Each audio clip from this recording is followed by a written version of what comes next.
This book has really been a labor of love and persistence in prayer. And it's come to me that it's felt a little bit like having a baby.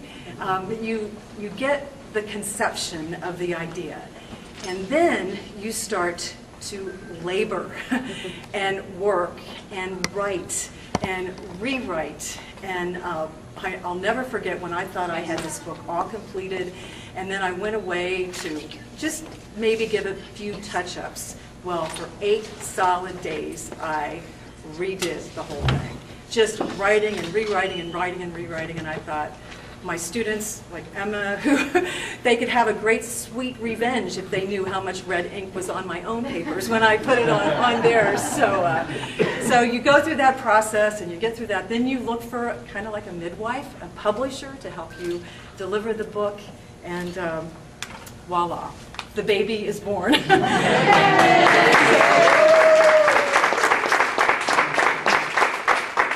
The only thing is now I have to take care of it. What do you do with 1,500 books? You try to sell them. So today is kind of like the ending of one part of the process and the beginning of another. And just want to tell you what it's about if you don't know already.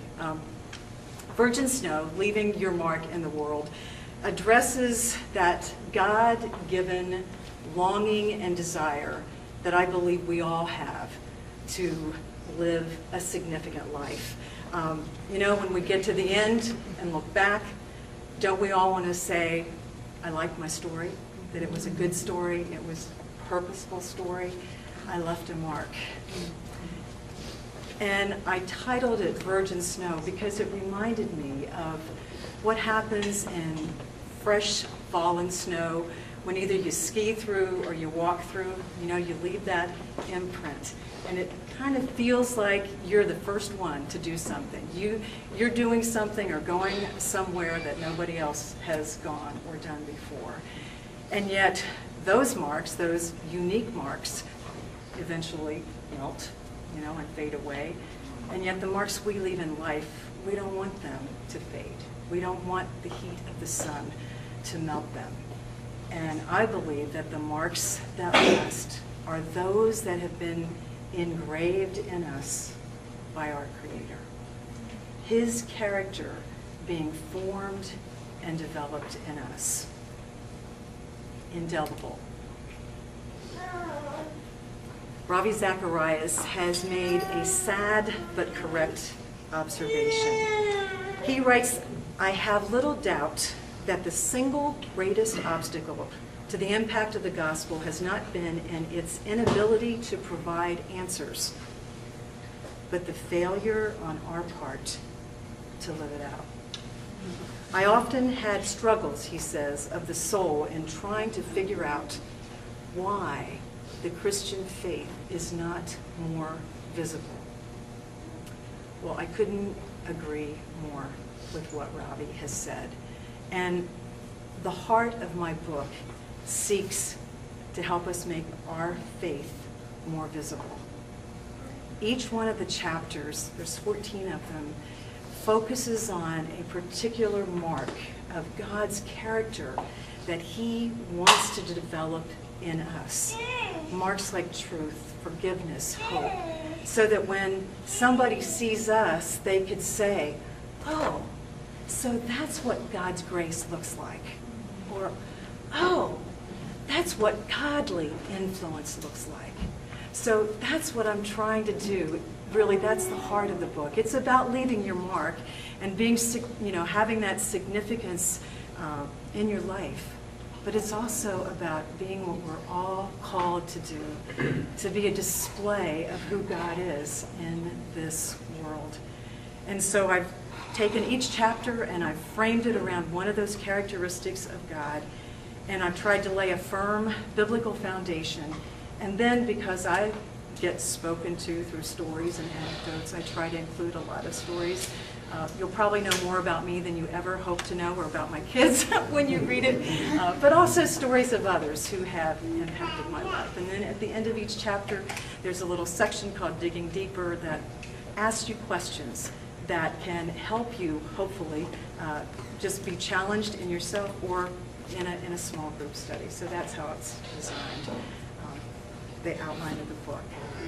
So I don't know exactly what you're supposed to do at a book launch. I asked my friend Raymond, and he said, well, this is what I would like to hear, so I'm taking some of your suggestions, Raymond. Thank you. But I thought it would be fun if I just read a brief excerpt from my book to give you a little peek or a little taste of what's here. So this is brief, and it's a little section from chapter 2, Why Do We Say No? And it revolves around the mark of obedience. Ready? It was around 1977 when Chip and I embarked on one of the most significant walks of obedience in our lives. We'd been married for 4 years and had dreams of going to Alaska after Chip finished the job of restoring the old family's farmhouse.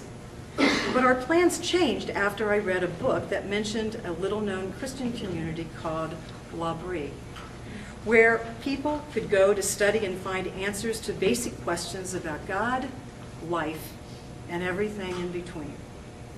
It was located in an obscure village in Switzerland. We felt the Lord directing us to pack up everything and leave for an undetermined amount of time. Now, in those days, few people in the States, including us, had heard of Francis Schaeffer, the director of L'Abri. So it was definitely a walk of faith. We had no idea what to expect. We just knew that we were to go. We saved our money, finding out only a few weeks before that we were to leave that most of our savings would have to be used to actually stay at L'Abri. So we made plans to fly standby on Icelandic Airlines. It was the cheapest airfare we could find, but even with that, we had to spend the first night sleeping on the floor at the JFK airport until seats opened on the next flight. We finally arrived in Luxembourg, where we caught a train that would take us through France and on to Switzerland. We purchased tickets that would get us halfway, the plan being to spend the night somewhere in France and then complete the trip to Switzerland the next day. Unfortunately, we were unaccustomed to the punctuality of European trains. And when we reached our destination, by the time we loaded up 2 large backpacks and a guitar, the train was pulling off. While stifling the impulse to make a daring leap, we made it back to our seats and decided to hop off at the next station as quickly as possible. However, it was dark now, and when the train pulled into the next stop, there was nothing but a deserted platform in the middle of nowhere. So we opted to remain on the train, praying frantically, wondering how we were ever going to explain our predicament to the French-speaking conductor. Well, in the meantime, we happened to meet an American girl who was getting off at Basel, a fairly large city. She was staying with some friends of some friends and offered to ask them if they knew of a place where we might stay for the night. The train pulled in. Somehow we had managed to escape the conductor's eye, and the girl located her contacts. They informed us that they knew of one place that might be available, and they even offered to drive us there. But they weren't sure we would like it. It was a Christian hotel. Chuckling to ourselves, we said we thought that would be fine. Well, that was just the beginning of how the Lord would show us his faithfulness in our days at L'Abri. Not only did we acquire an intellectual basis for our faith and make some wonderful friends, but also the many ways that God provided for us laid a foundation that we would need as we followed the call God had placed in our lives.